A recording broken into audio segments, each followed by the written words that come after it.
story begins inside an abundant rainfall that has created this giant tree forest, where the rich wood and the fruits are the main source of income for the surrounding villages. But in the depths of the forest, huge black shadows are often seen, just like a one-armed monster, who is towering an adventurer that wants to have a fair duel with him. And the adventurer was full of spirit to face him even if he is already exhausted. Still, he knows his cheeks will be clapped if he didn't take this seriously, so he decided to bet everything on this last move. So when the one-armed beast used its ultimate move, and lunged his body towards him, in half a second he jumped to avoid the attack, and because it was such a massive attack, the adventurer made use of the smoke to take this opportunity to get close, and then activate the combo skill of Sound Step and Cross-Pull Blade Slash, to instantly kill the motherfucker in front of him. And with that, he successfully defeated an elite boss by himself, and he was praising himself of how brilliant of a genius he was. Surprisingly, the elite boss dropped a magnificent loot, the heavy sword it was using,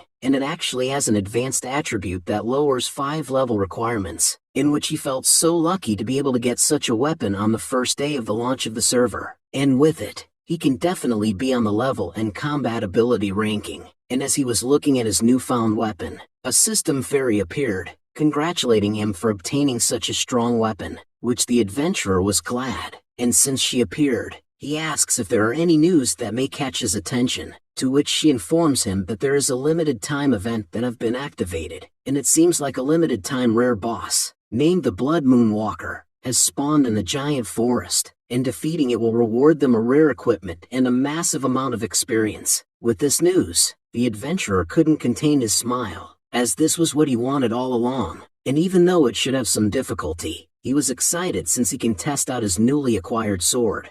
A few moments later, as they were closing in on their target, the system fairy informed the adventurer that it sensed a large number of players heading towards the boss, so she suggested that they need to hurry, or other players will get there first, which the adventurer also felt the same way, but he is having a headache with all these trees everywhere. Suddenly, a purple light shined through the forest just up ahead, and this could only mean that the boss was defeated already, and it dropped purple great equipment. With this, the adventurer hurriedly follows the light, because even if it's an equipment that a warrior cannot use, he can sell it for thousands of gold. With that, he reached his destination, and upon closer inspection, it wasn't only one equipment, but a quite hefty amount of it, and the purple great equipment is in the center of it. With such an amazing sight, any adventurers will be thrilled to take them all, and because the adventurer didn't see anyone, he concluded that he was just lucky that everyone perished with the boss. So he was about to grab the items, and was feeling like the protagonist of the story. However,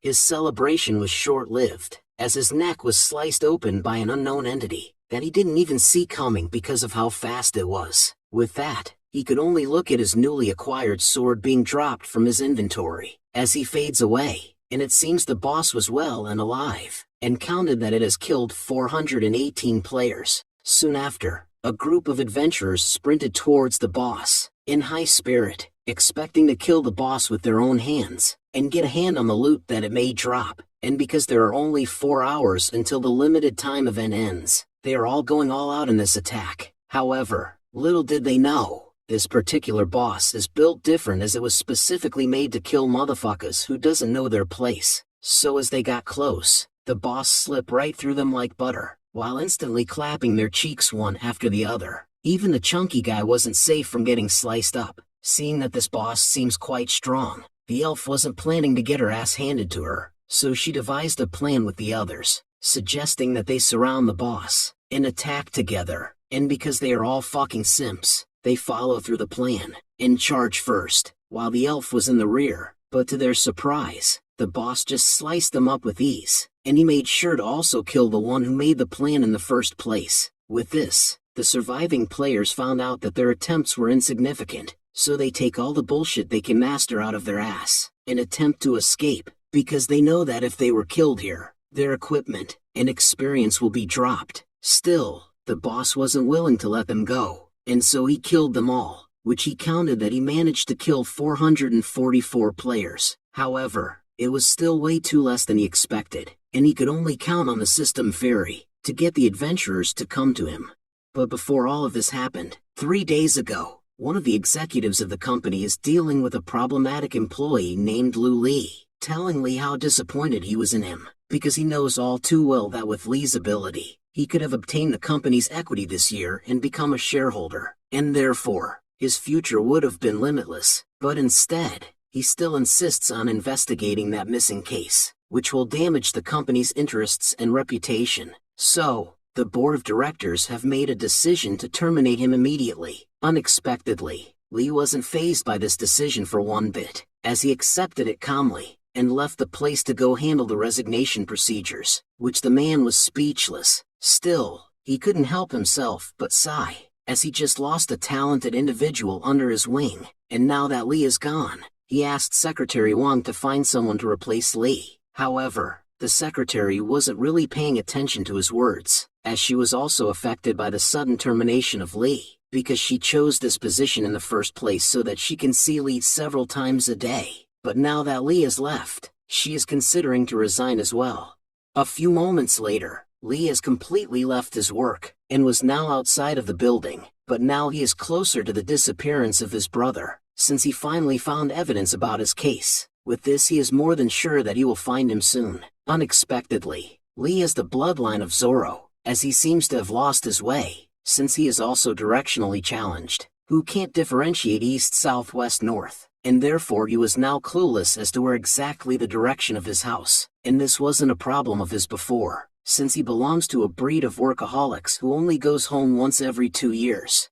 Meanwhile, as Lee tries his best finding his way home, a lover's quarrel was going on in his house, because the girl found out that his man had another bitch besides her, and not only that, there were 68 of them, which means this guy is working overtime being a menace to society. Still, the guy tries to calm her girl down, however she was already fed up with his lies. Luckily for him, this girl wasn't crazy like that, so she just left the place in tears instead of cutting off his wiener in revenge. Still, the guy has the audacity to get on his knees and use his acting skills to try to convince the girl that he loves her. Meanwhile, Lee finally arrived at their house, but was speechless seeing how big of a douche his little brother was. Still, he was kind enough to ask him if he needed space, which he clearly didn't need, as he immediately changed his mood as if nothing happened at all, and welcomed his brother with a smile, which Lee was happy that his brother was fine, but he couldn't help himself but notice how nasty the place was, seeing the undergarments of women all over the place. So he reminds his little brother that he has to pay attention to household hygiene when he lives alone, and show some restraint in his private life, to which he just laughs it off, and explains that he is just lonely since he just left him all alone in the house. So to prevent such thing to happen again, this time he should accompany him for a few more days, and not leave in a hurry just like the last time, to which Lee clarified that he was about to do just that, because now he found evidence on their big brother's case. This news came to a surprise, which made his little brother happy. Still, it wasn't the time to celebrate yet, so he instantly changed his demeanor to a more serious one, as he tells his brother Lee that the device he asked him to prepare is ready, and tonight at midnight is the time of Fate Fantasy Moon's official server launch, and they were looking forward for this, since they speculated that the reason why their big brother went missing should be related to this game. And just like that, the moment arrived, and so they got their new drip, looking hella fire, and was ready to face the challenges up ahead. And as soon as they entered the game, a system fairy appeared, and introduced herself as the Game Assist Fairy, and they can call her Double C for short, and wish for them a happy journey in this virtual reality. As the game is about to begin, and as the game synchronized with their brain, a character was created successfully. With this, he was teleported to the center of a village where the noob sat. Still, he couldn't help himself but appreciate how lifelike the game was, but his trains of thought was disrupted by his brother calling out to him, and as expected of him, he already rizzed up someone the second he appeared on the game, and asks his brother to form a party to do a mission together, which his brother Lee refused since he is not horny as him, and has more important mission to do first. And just like that, they parted ways, and now that he was alone, he called out Double C to open the special redemption code window, and enter the code he specifically put in the game, that only he could know, and with that, he received 3 messages from the system. Meanwhile, Double C was flabbergasted at what she saw, as her eyes filled with confusion, since she couldn't identify these items his master had just received. so she asked him what it was, to which he clarified to her that these are the cheats he made, which instantly shocked Double C as she was programmed to put an end to cheating. Still, she politely asks her master first to stop the operation quickly, otherwise his account will be banned permanently. However, Lee wasn't fazed by these at all, since he already hid these things in the underlying code of the game, so the system can't find out. Even if someone wants to find it manually, it will take half a year, so banning him will be impossible. And just like that, he received the first item, named the Omniscient Bracelet, and the stats this item gave is not a joke, and the only requirement to equip this is to be level 10 and above. Not only that, this item has a special attribute, and that is activated when a character levels up. The item will level up 2 for every 10 levels, and this item quality can be upgraded once, which triggers a hidden attribute, and that is for every time equipment quality upgrades. It can obtain a random profession specialized skill. However, he knows that this bracelet is too extravagant looking for his current homeless drip aesthetic, so he asks Double C to help him hide this equipment. And then, he went to open the other mail, which gave him an item named Random Achievement Tome, which give him an opportunity for every 10 levels according to the character's event, and generate a random achievement mission and obtain random reward upon completion. And this item even has a hidden attribute that even Lee doesn't know, since he only entered the command for a powerful prop and left the rest for the AI to generate. And then he opens up the third mail, which has the most crucial item of them all, and he worked company in the Fate for 2 years to get this, because when his big brother was doing beta testing, the hidden plot he got was because of this item, so he concludes that this should be the source of Big Brother's disappearance, and if anything happens to him, the evidence will be cut off here, since he can't let anything happen to his little brother off A.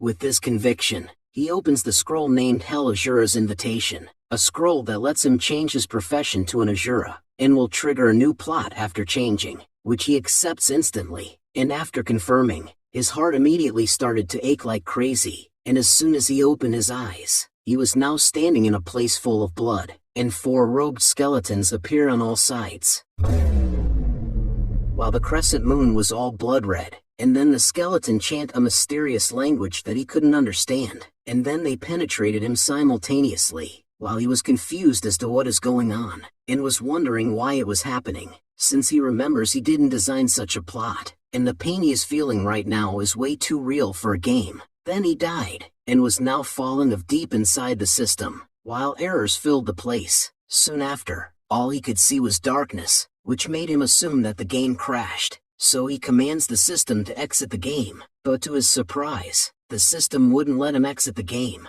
as it couldn't detect his data source, which made him frantic, as he commands the system to try again, but still he wasn't allowed to. The next thing he knew, he came out of the ground and was now a different entity than he expected, so now he was asking himself why he become a skeleton, since he should be an Azura race instead. And what is more confusing is that he doesn't have an idea where the hell he was, so he got up from his grave, and started to look around, but to his surprise, a pathetic-looking monster with a glowing staff called out to him, calling him his servant, and has a huge grin on his face seeing that his summoning ritual has succeeded, and looking at it, it seems like it is an epic rank boss. Still it was an NPC to Lee, so he tried talking to it, and asks where he was, which surprised the monster, as he didn't expect that his summon could speak. This could only mean that he summoned a rare skeleton guard, but since he didn't respond, Lee assumed that he was useless, so he decided to go find someone else to ask to. However, this action of his only made the monster pissed off, since he expected his summon to approach and kneel to him.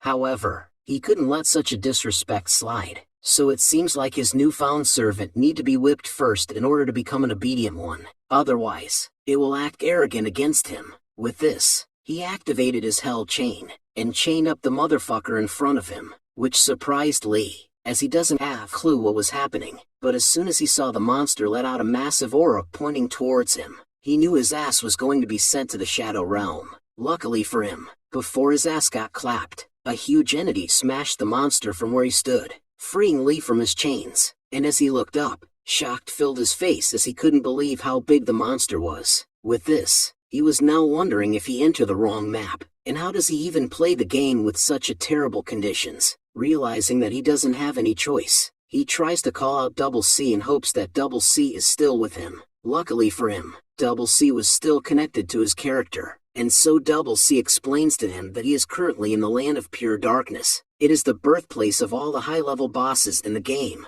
the most dangerous place. Now that things have been a little bit clearer, he asks Double C for an idea on how to play the game in such a plot, and if there is a place that he can do missions. So Double C checked for all the information she could gather about this place. Soon after, she found out that there is a mission point located 100 kilometers away from where they stood, so she asks her master to come with her. Still, 100 kilometers is no joke, and they could only travel on feet. So as they climb a mountain, Lee asks if there is no other way to get there, to which she clarifies to him that there is. But this is the shortest route, so if he takes the other routes, the distance will increase by 4 times. So he doesn't have a choice but to stick with Double C's recommendation. With this, they even have to travel on a log, while leviathans chase them on waters, which Lee was questioning Double C what road are they taking, but her words of encouragement keep him going, and luckily Afe could still send messages to him, so it helped him get distracted from the insanity that's happening around him,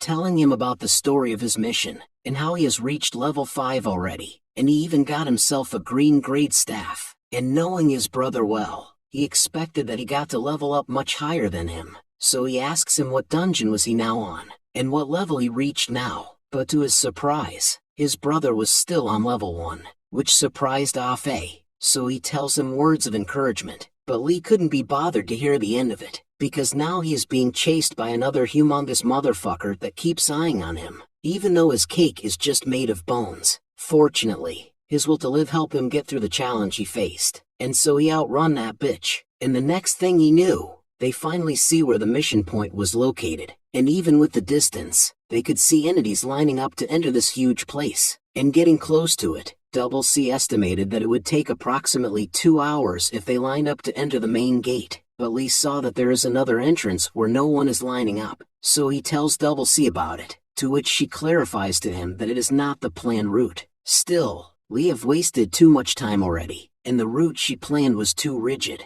so it really doesn't matter to him now, even if it isn't the conventional way to get in, as long as he can enter the city. With this, they arrived at the red entrance door, which 2 giant boar guards stopped his advances to ask his reason, to which Lee explains that he has something urgent to do, so he asks them if they could let him in, which made the boar guard smile, as he understood that it is normal to have urgent things to do. So he lets the little skeleton to quickly go in, which surprised Lee as this was the easiest thing he encountered after teleporting in this hellhole of a place. So he even thanked the guards for being such an understanding fellow. But little did he know, as soon as he entered, the guards couldn't contain their laugh anymore, as they couldn't believe such a weak monster to be so clueless to enter such a place. And he even thanked them, and now they were even excited to see how he dies in the Cloud Arena, where 9 deaths will occur, and 1 will survive.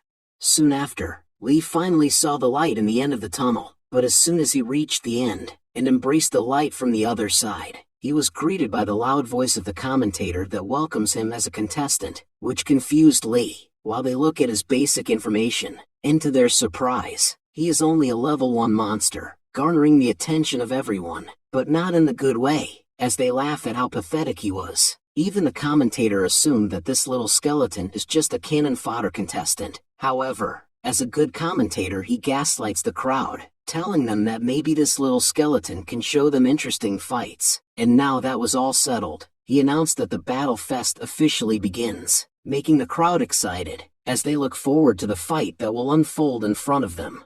And just like before, the host and the commenters this time are still their most famous, familiar and favorite duo, the quick-tongued rabbit, and the slow turtle, who can't even finish his introduction, without the rabbit cutting him off. And even though everyone has heard it many times, but, according to the tradition, they still have to announce the rules, and there are only 3 rules in the Wind Cloud Arena. First, the matches will be conducted in a 1 versus 1 arena battle, and the last one standing will be the winner. Second, the arena keeps everything fair, so all contestants' levels will be adjusted to the level of the lowest level contestant, which the minimum will be level 10, and only skills within the adjusted level can be used, and the equipment will be provided by the Wind Cloud Arena. Third, unless the opponent admits defeat, The only way for the contestant to win is to kill their opponent. As for the rewards, the winner of this Wind Cloud Battle Arena will receive 5,000 EXP, and an epic grade weapon corresponding to their level. With this, they adjusted the levels of all contestants, which will be the lowest level battle recorded in the history of the Wind Cloud Battle Arena. And just like that, they were all level 10, and it seems like the other contestant wasn't fond of this outcome. Because of the rules, even their skills were lessened, and one of the contestant couldn't even use their ultimate move they just learned. So everyone was pissed off by this little skeleton that put them in such a disadvantage, and now they are planning to kill him if they got the chance, and warn him not to think he had a chance, since they are confident in their experience. With this, Lee realized that he fucked up big time, and now he regretted that he didn't listen to Double C and just queued up in line.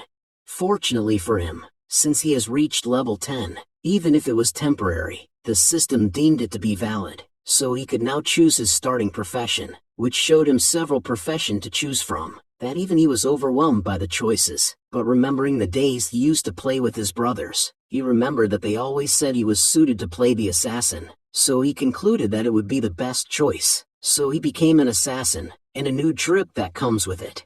And seeing that most of the contestants have adapted to their level, the commentator decided to go with the next step, giving them their designated equipment. With this, Lee realized that this might actually not be such a bad place to start, and if he can't win, he can just surrender immediately, and it wouldn't be a problem for him. But before they could start the competition, the rabbit went next to announce the most important announcement for today, and that is to welcome their specially invited dream instructors, because in this competition, those who perform exceptionally well may have the chance to receive their guidance. And the person on the left is the Blood Moon City's famous Lord Xuang Huaishui, the Blood Moon City's Northern Hall Master, who is in charge of the wars of Blood Moon City and strategic deployment.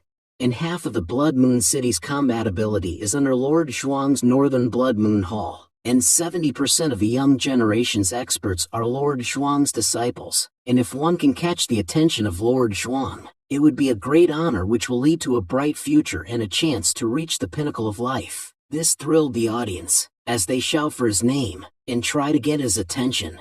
Then the rabbit continues, introducing the other important guest, the Blood Moon City's #1 beauty, Lord Wu Yu, the Blood Moon City's Eastern Hall Master, in charge of Blood Moon City's resource distribution and the Blood Pool Dungeon. And looking at her, she looks hella fine. Even my man the rabbit couldn't deny Lord Wu Yu's beauty, which I personally agree. At the same time, her strength is unfathomable. But, Lady Wu Yu has very strict criteria for selecting her disciples. Therefore, so far, Lord Wu Yu has only accepted one disciple. And Lord Wu Yu's one and only disciples is the unparalleled genius who has achieved 10 consecutive victories in the Wind Cloud Arena and shocked the Blood Moon City, Hani Xiao. Her appearance also excited the audience, but knowing how ruthless and short-tempered she was, they wouldn't even dare to shout her name out loud. But on the other hand, Li was in shock to hear the name of Wu Yu disciple, Hani Xiao, the name of his big brother. With this, he finally have another clue about his brother, and the woman named Wu Yu must know something, so he was thinking of a way to get close to her, but since he openly kept looking at her, he unintentionally caught the attention of Wu Yu, but in a bad way, since she was now thinking if she should just crush him on the spot. Luckily for him, she decided to let it slide, since Xuang is right beside her, and he may manipulate the decision if she does something quite stupid. But because of this, she was now contemplating on killing Xuang first.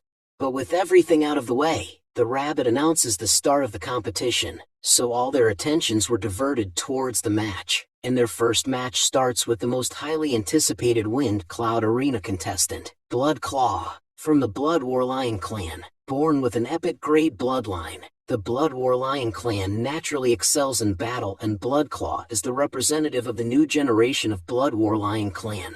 And his claws are invincible and incredibly sharp, and he is widely recognized as the favorite contestant to win this competition. And just as the rabbit had just said, with one swing of his claw, Blood Claw won with an overwhelming dominance.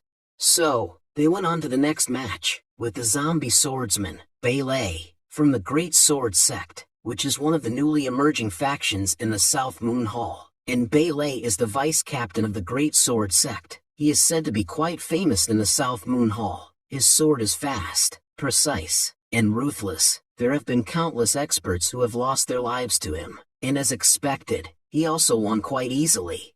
And they went on to the third match, and the winner is the dual-blade demon, Gier, and he is from the faraway wild, and he fought as the Blood Moon City. His combat ability is not to be underestimated, but what surprised them is the next round, as they didn't expect that the cannon fodder contestant actually won. Even some of the audience was baffled as they couldn't even see how he managed to defeat his opponent, because of how fast it was.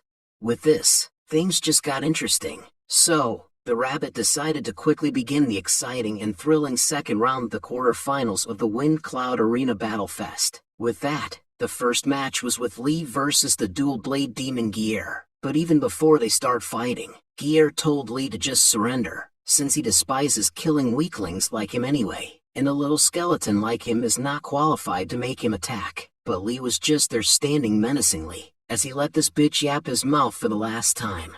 Meanwhile, on the other side of the game, Afe has wiped out all the goblins with his firebolt, rizzing the girls besides him, and was being the main character of his own story. But even with all the praise he got from the girls beside him, he was still convinced that if they see his second brother, they will know what amazing truly means. A true brotherly admiration from him doesn't change, as he wonder what his second brother doing right now, and if everything is going smoothly for him.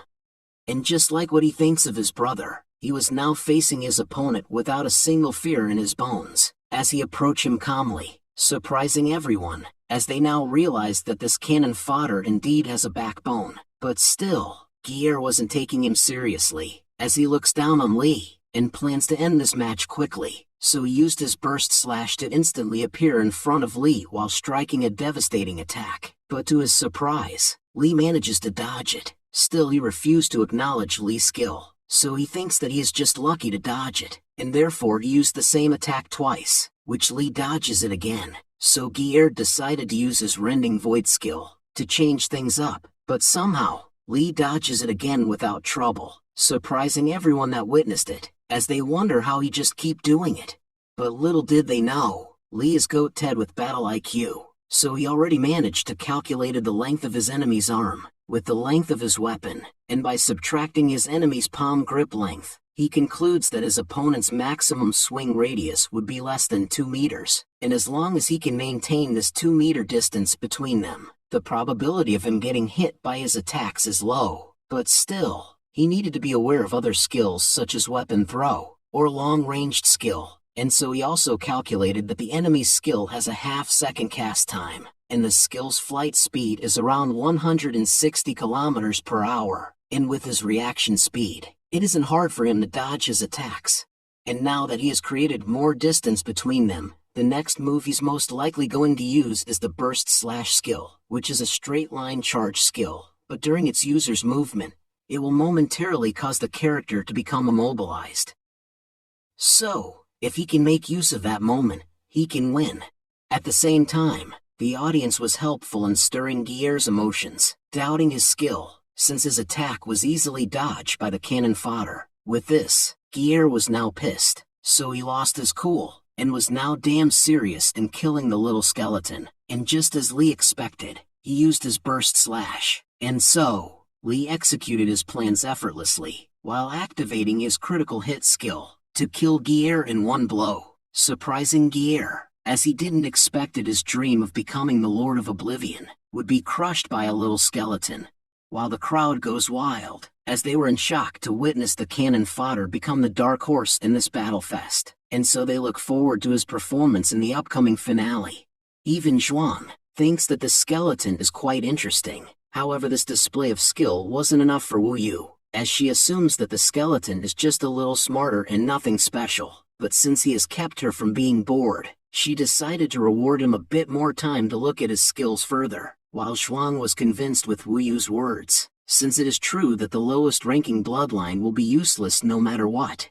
And then, they went on to the next match, where everyone was convinced it to be the championship battle, since it is with Blood Claw against the zombie swordsman Bailey. And just like with other contestants, Blood Claw tells Bailey that he should already know it clearly that he is not a match for him. But still, Bailey wasn't fazed by such claims, and even though his bloodline is inferior to him, he was confident that as long as he has his sword in his hand, nothing can stop him. And with such conviction, Bailey used his combination skill called Flowing Dance Leap, which was a combination of the water dance and burst slash, and become 5 times faster than Gier's burst slash, to sever Bloodclaw's head in one attack. And as his blade comes close, Bailey was confident that it would connect, and therefore showing to everyone that bloodline aren't everything. However, he soon realized that he is not that guy.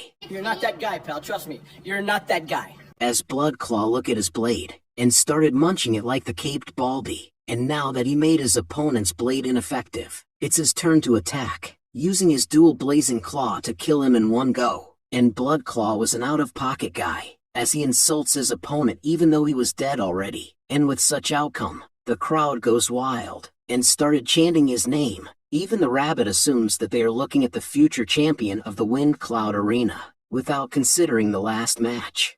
While Zhuan also felt the same, so even though his bloodline isn't pure, he deemed this little lion to be fitting to be nurtured by him, while Wu Yu on the other hand wasn't convinced for one bit, as she deemed this lion not even fit to guard her gates.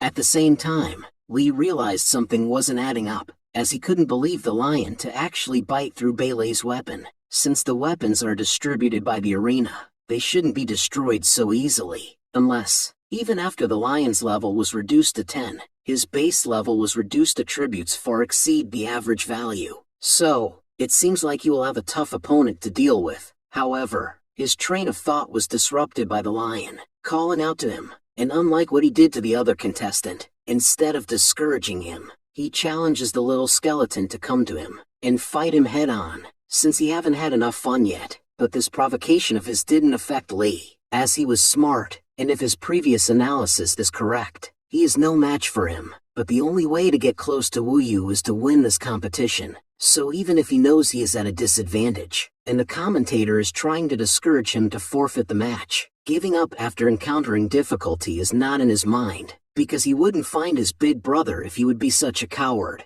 and his brother and Afe are the only family he has left in this world, so they are more important than his life. Therefore, no matter what difficulty he faces, he won't stop. With this, the final match begun, and so the lion was more than happy to insult the little skeleton, as what he expected of a low-ranked creature, a dumb son of a bitch that can't even take a slight provocation. But now that he is facing him, he proudly claims that he will treat the little skeleton as a dessert to celebrate his victory, and plans to make his opponent show his desperation and regret to please him till the end. However, his threats didn't amuse Li for one bit, as he just looks at him like dead meat, so he leaped towards the lion, which the lion discerned that his speed is even slower than the swordman before, way too slow in fact, that he just decided to use one hand to stop him. But to his surprise, the little skeleton just dodged it quite easily, and was now behind him. Still, he dodges it, but now he was reminded that this little skeleton was an assassin,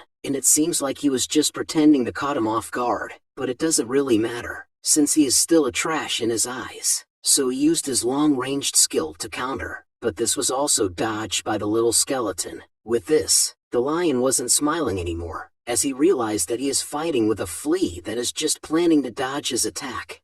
And what surprised him even more, is that he was now bruised by the one he thought was trash, while not even knowing how he managed to do it, so he took it as an insult, an unforgivable act, since he is Bloodclaw, the noble leader of the younger generation of Blood War Lion clan, so it is an insult to be injured by a lowly trash. With such an outcome, he was pissed more than ever, so he activated his skill, the Blood War, which increases strength and critical hit by 20% for 15 seconds, to kill his opponent in the most humiliating way possible. But seeing Bloodclaw use his skills, made everyone assume that the cannon fodder is actually on par with Bloodclaw. Even Wu Yu was now intrigued at what this little skeleton will show her next, since it is strange to witness a monster with a low level and bloodline of the lowest caliber to deliver such kind of amusement to her.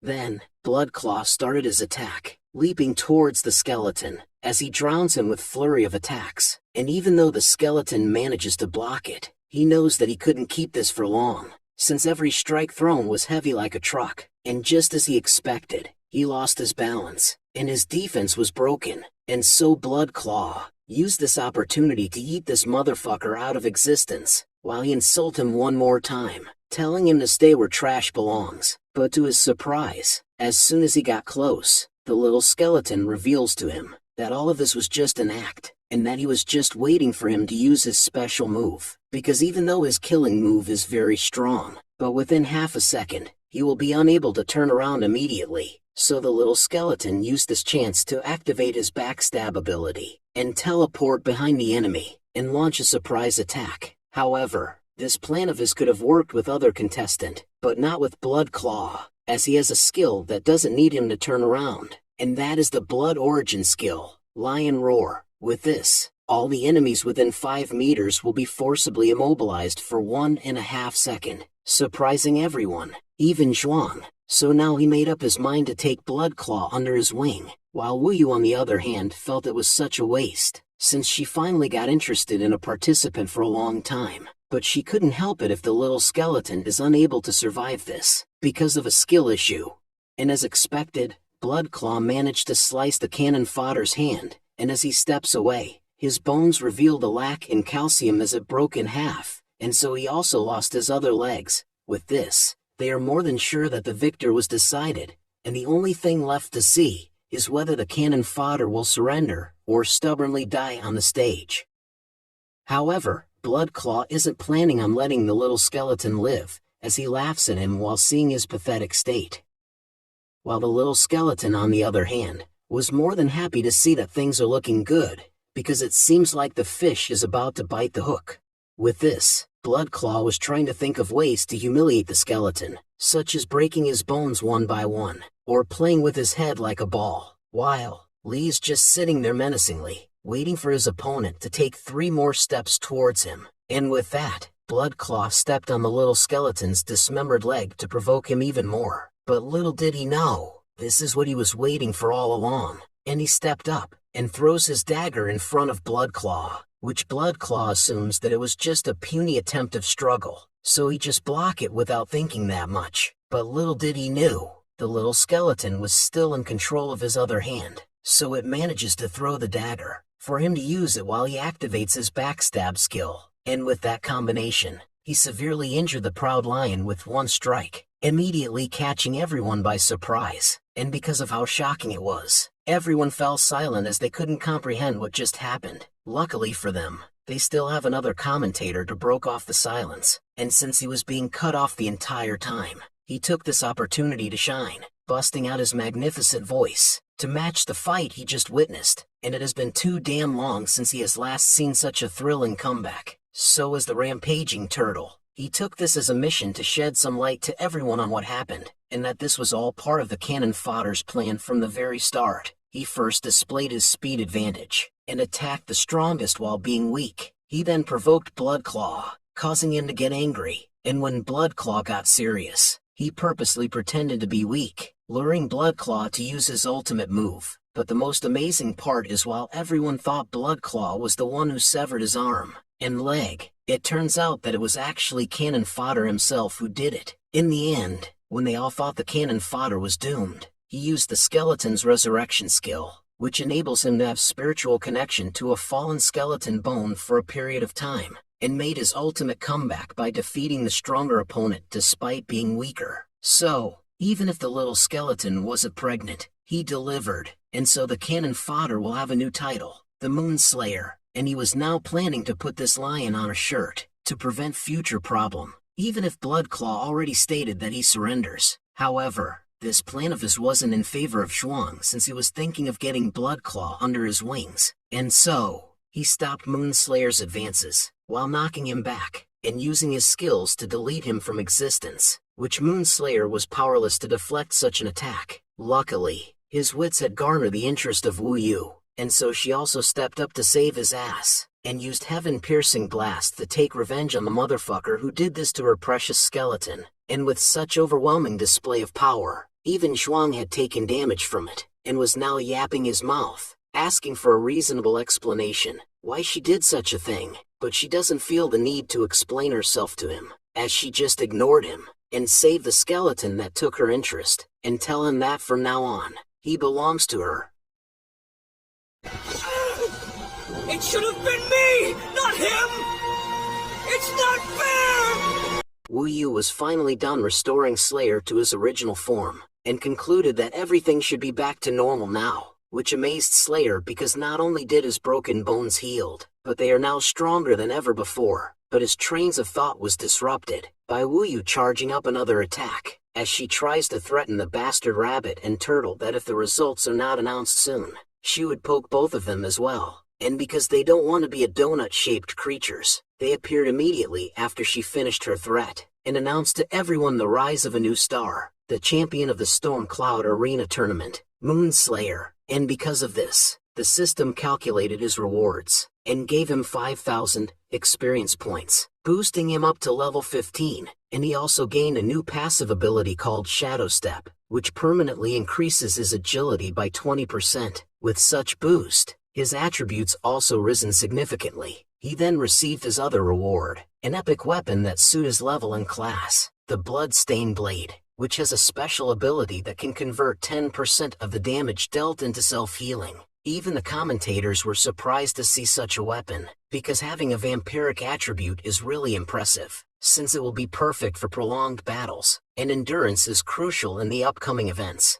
With that settled, Wu Yu wasted no time and got straight to business, and informed her newfound pet that they would now initiate the Storm Cloud Catastrophe, which Slayer was clueless on what it is, since he is a newcomer to the Storm Cloud platform, so he asks to clarify, and the rabbit understood his circumstances, so he did just that, explaining to him that the Storm Cloud platform is divided into two parts. The first is the arena battle, which select the champion, and the second part is the Storm Cloud Catastrophe, which will be triggered right after, making the Storm Cloud champion descend into the player's world as a limited time boss. The time limit is 1 hour, and the boss will be tasked with ensuring its survival, while hunting down players as much as possible, to obtain experience and contribution points. And contribution points can be used for mutual trades, exchanging advanced skills and weapons. It can also be used to improve one's position and status. And now that it was clear to Slayer, he was about to initiate the next event. But before he could do that, the sore loser who can't take an L confronted them,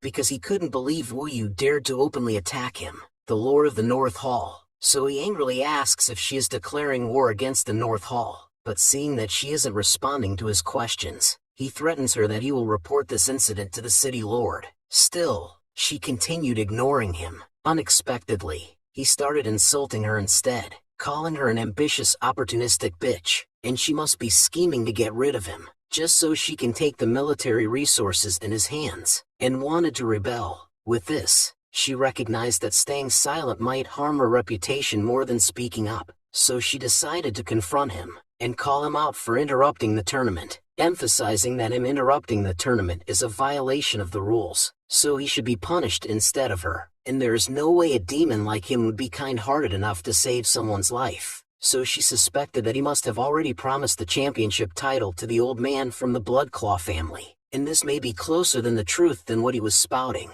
and he even had the audacity to accuse her of rebelling, when he is the one who is always meddling and playing both sides like a busybody. So, the next time he utters another word, she promises that the next time he goes out to battle, she will cut his military salary first, then halt his military provisions, and she won't even supply him with equipment. With this, he could only shout her name out in anger, as he was well aware that he would be in serious trouble if she chose to follow through with her threats.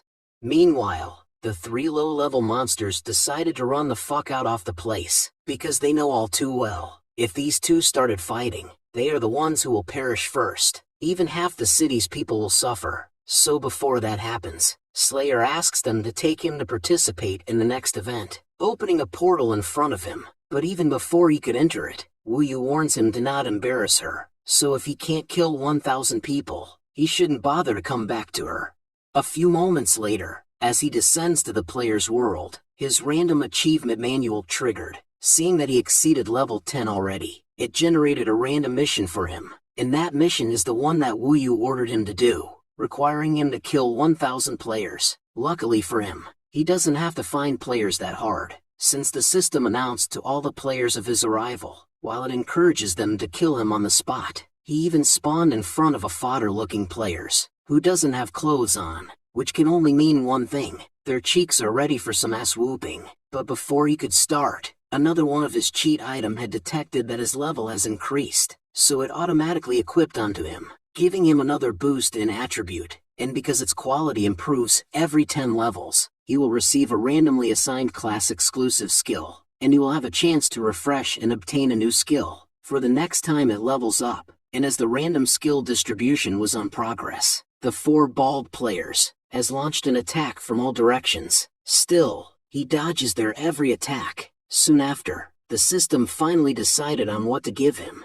a skill named Hunting Scourgeblade, which enables him to swiftly deliver first slashes to the target, starting at a 110% damage to a 150% damage at the last slash. And if the target is killed by the skill, the slashes will be retained and automatically target a random enemy within 10 meters to continue the attack. And it also has a powerful passive ability, and that is for each enemy killed by this skill, an additional 150% physical damage slash can be added. And because Slayer was smart, he knew exactly how to use this skill at its full potential, so he slashed his way through his opponents, inflicting damage to them significantly, because he knows that as long as he lowers the health of a large number of enemies, and then activating his newfound skill, his hunting proficiency will be doubled, and theoretically, he just unlocked auto-hunting. So, after killing the 4 players, he summoned Double C to ask if other players can see his location, to which she responded that they can,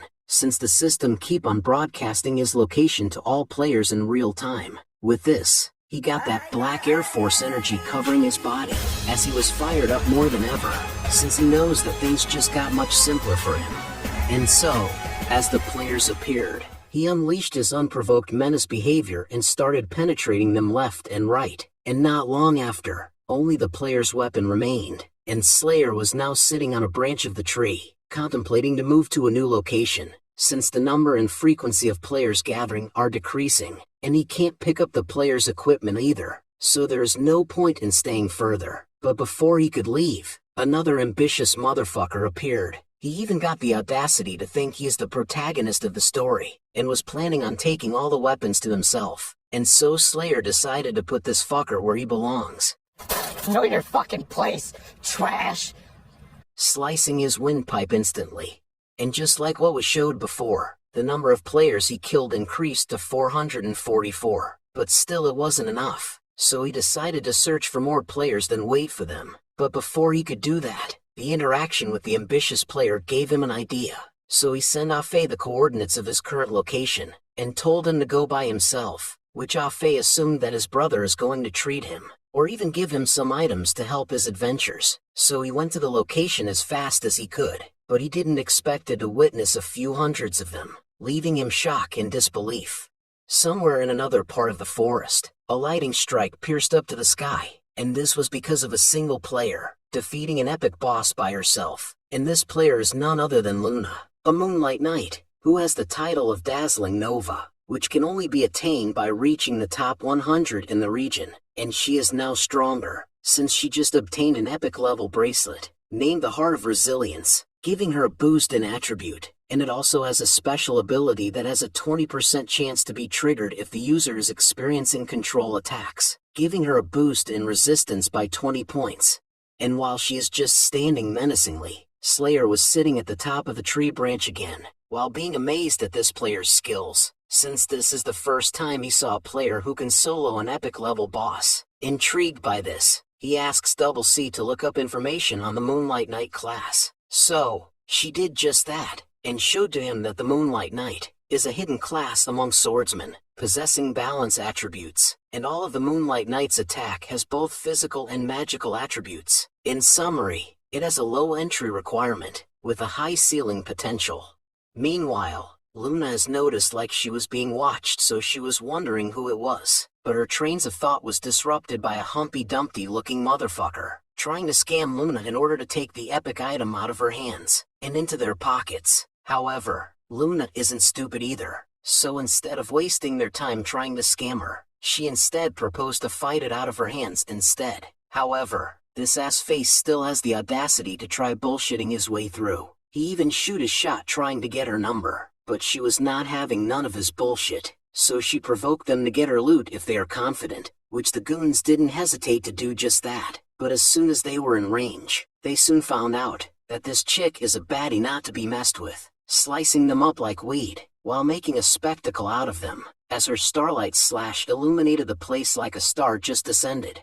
Now Eggman realized that he had bitten off more than he could chew. Still, he tries to intimidate Luna using his guild's name to get out of his predicament, so if she kills him now, his guild mates will definitely hunt her. However, Luna has zero fucks to give, so she just slices his ugly face up, and now that was settled, she asked the person who was looking at her from above to get down and face her now, which he did willingly so, and looking at him closer, Luna was caught off guard, since she didn't expect the peeping bastard was a boss-level monster, while Slayer was amazed that she actually spotted him. With this, they were both hesitant in facing each other, since they know fighting each other would be costly and challenging, so it would not be worth it. Surprisingly, as they were thinking what their next move will be, a multitude of players materialized out of nowhere, surrounding them both, and it seems like they were divided into two groups. One side is targeting Luna due to her decapitating the egghead,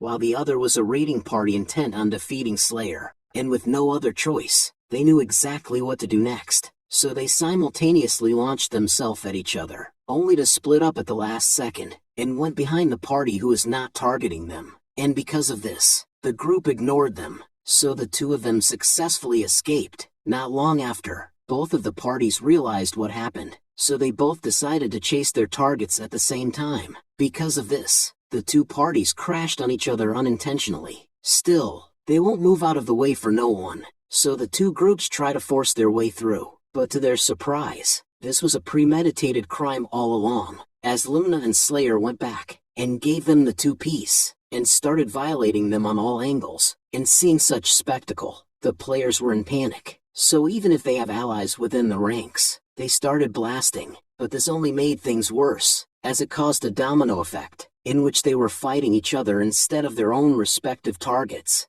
Still, the high-level ones survived, and they were hoping that they managed to kill their targets, but to their dismay, it wasn't what they hoped for, and Slayer activated his edge of the hunt, killing them all non-stop, like a perpetual motion killing machine. With this, the number of players he killed amounted to 999. Coincidentally, Luna was still alive, and looking for another player may take some time, so it seems like fighting her is inevitable. So without hesitations they both leaped at each other to end this, and just like that, the system congratulated Slayer for completing the random achievement task. A few moments later, somewhere in the real world, a white-haired girl on a wheelchair is enjoying the view of the sea, and that girl is none other than Luna, and it seems like she is from a wealthy family, considering the fact that she got her made from the Courage Cowardly Dog. And her VR headset looks insanely cool, but I digress. Her real name is Bai Xiaoyu, from the Bai family, and the maid is informing her that her parents is calling her for dinner. However, she isn't planning on joining them now, since she just met an interesting boss, so she went to her quarters instead, and wrote a rough estimate about the things she might know about the boss she encountered, so she could defeat that bony son of a bitch.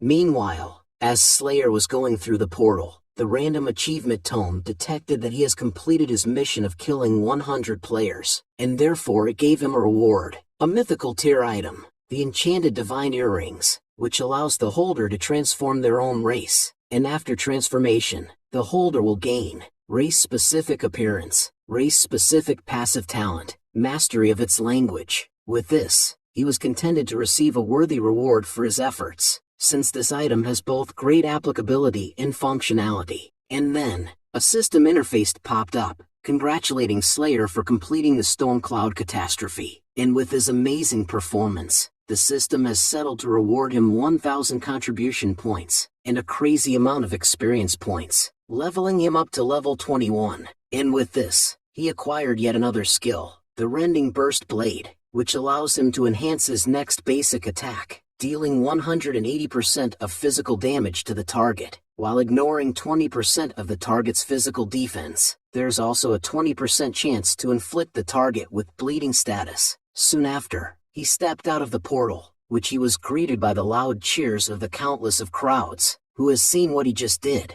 Even the commentators were impressed seeing that he achieves a record of killing 1,000 players. So, it is obvious that he is truly deserving of the title Rising Star of the Storm Cloud. But this amazing accomplishment also garnered the hate of others, which Slayer took notice, as the fucker couldn't look him in the eyes. Not that he has won. Still, he couldn't care less about him, so he redirected his attention toward the baddie in front of him, who was also recognizing his dependability, as he hadn't embarrassed her, which made her quite delighted, resulting in a genuine smile. And now that she sees him to be worthy of her time, she waved her hands, suddenly opening a portal, and told Slayer to follow her, which he did willingly so. And now they entered one of the secret realms, the Blood Moon City's evolutionary blood pool, which confused Slayer upon looking at it, because there is nothing about it in the game he designed, so he was wondering what is really going on. But his train of thought was interrupted by Wii asking him if he had a clue about the reason why. Even though Blood Claw's level was adjusted to the same level as his, he was able to easily defeat others, to which Slayer responded confidently, explaining that he knew the reason,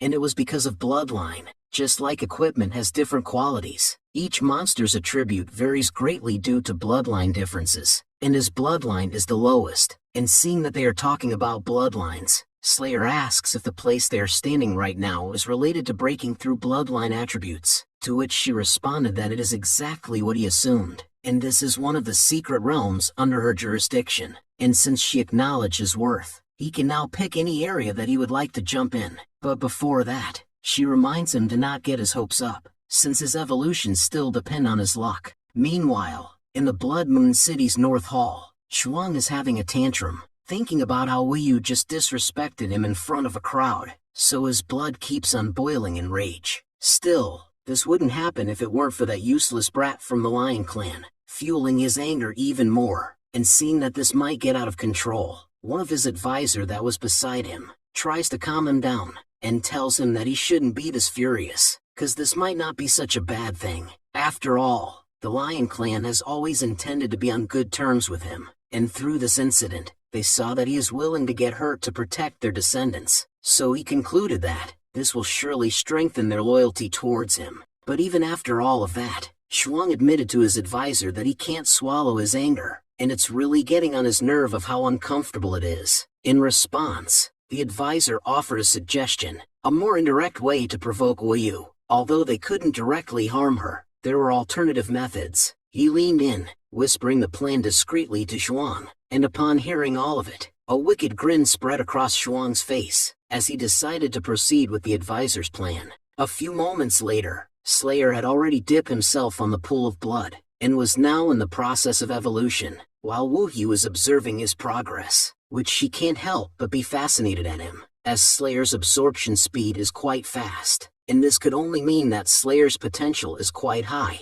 However, her train of thought was disrupted by someone calling out her name, and so she turns around, only to see the City Lord's mansion Black Death Guards, asking her to come with them, since the City Lord has given them an order, summoning her to the main city immediately. Still, she wasn't going to just agree with them that easily, and she is quite busy right now, so she asks them to wait until she is free. However, they are not her underlings, and so they are not planning to follow her as she pleases, and so the captain takes out the City Lord's Blood Summon Decree, and upon the issuance of the Blood Summon Decree, the recipient must immediately present themselves to the City Lord, and those who disobey shall be executed without mercy. With this, she doesn't have a choice but to go with them, but before she leaves Slayer behind, she told a cryptic message, informing him about how there are occasional rock falls in the nearby mountain, so he should look out for that, to avoid getting crushed accidentally. After that, she leaves with the guards. With this, the captain couldn't help himself but smile, as everything is according to their plan. A few moments later, Wii and the guards had completely left Slayer all alone. However, it appeared that the progress of his evolution was about to reach a conclusion, as the blood around him had increased and was now enveloping his entire body. Soon after, He was nowhere to be seen as the blood had completely covered him. But this was also the moment the others had been waiting for, since it is the time when Slayer couldn't cancel his evolution process and is vulnerable to attacks. And so, the lower commander of the Shadow Squad signaled his subordinates to attack, which they didn't skip a beat to do just that. However, little did they know, Slayer's absorption was faster than they expected, and so he awoken, and was more than willing to school these fools on what skill gap is about. At the same time, Wu Yu and the guards are now hiking up the mountain, which the captain happily grins as he see a powerful entity like Wu Yu can't do anything but be obedient when she saw the blood summoning order. But to his surprise, Wu Yu suddenly decided to stop following them, and just sit on a rock, and so he asked her what is the meaning of this sudden rest. However, she doesn't feel the need to explain herself to him, as she just enjoyed the view of her blood pool, where a few nosy bugs are racing each other to kill Slayer first, in order to get the credit, and so the fastest one has managed to slice where Slayer was resting, and so the spherical blood formation had broken up, and now they just stood there waiting for the remains of their target. But to their surprise, Slayer was still in one piece, which confuses the assassins since they obviously had cut it down, and even the one who did it felt his attack connected. Still, seeing that their target was standing, they didn't hesitate to make sure this motherfucker's deceased. But as soon as they got a closer look on their target, shock fills their eyes, as they realized that Slayer had completed his evolution, and came out smoking hot, and so they are now questioning their sexuality. But even before they could react, Slayer had decapitated them both, while the lower commander was shocked to see he completed his evolution as well. But still, they gotta get things done, and so he commanded his subordinates to attack together, which they immediately did, and with teamwork, they launched a coordinated attack. But Slayer just simply took a step back to dodge it, cause these little dudes were slow as heck, and what's even more surprising is that he had violated them without them even noticing, as Slayer is now on a whole nother level. They didn't even realize they were dead, not until they saw their heart in Slayer's hand, completely shocking them all. But the lower commander can't have that. He can't let that disrespect slide, and so he attacks Slayer with everything that he has, and with each strike, he embed his blade with a powerful aura that multiplies his strength. However, Slayer is on demon time right now, so he easily dodges them all, and Slayer proved to be a total menace, as he doesn't even take this fight seriously at all. He's even smiling deviously while doing that light-skinned stare. With this, the lower commander realized he was fucked, and now he knows why he was named as a lower commander. He was destined to be a bottom person from the start, and so he easily took some damage from Slayer without resistance, completely tearing off his left arm, leaving him no choice but to step back and think about his life choices, wondering where it all went wrong. All the information given to him about Slayer has misled him, as he realized Slayer ain't a bitch, but Slayer is the one who is called to make someone a bitch. But even if he realized this, he can't just dip out of here. He has to kill Slayer, since this mission was trusted to him by Xuan, and he is not willing to tarnish his master's name, and so he summoned the other hidden assassin to his aid, to complete their mission with everything on the line, which they fully understood. Therefore they performed a ritual to boost the bottom commander, giving him an immense power that buffed his overall abilities, and he even regenerated a limb because of this, and was now looking to kill Slayer, while Slayer remained calm, as bottom commander is still a bitch in his eyes. And to prove this, he willingly throws himself towards the enemy's range, and as soon as he got close, he reverted back to his skeleton form, which made the commander think Slayer's evolution was failing, in turn making him confident to win this match. And so, he continued to strike, but to his surprise, Slayer easily dodged it. Wait a minute. Why hasn't the energy from my fist transferred into his head yet? Wait, he ducked? Literally, how? I put so much speed and force into this. I couldn't even imagine dodging something like this on such short notice. He had to have already known exactly what angle and speed I would be coming from. I'll just pull back and catch him with a follow-up attack. Okay, I literally can't pull my hand back. The inertia is crazy.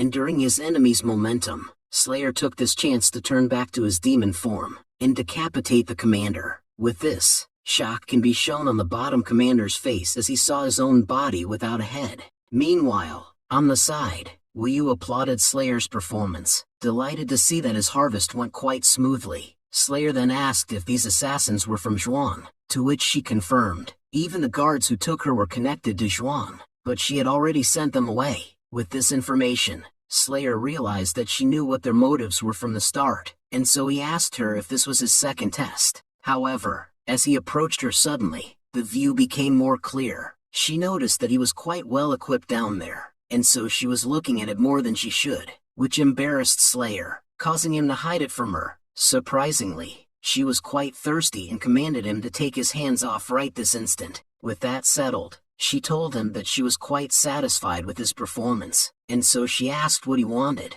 as she could grant him one wish.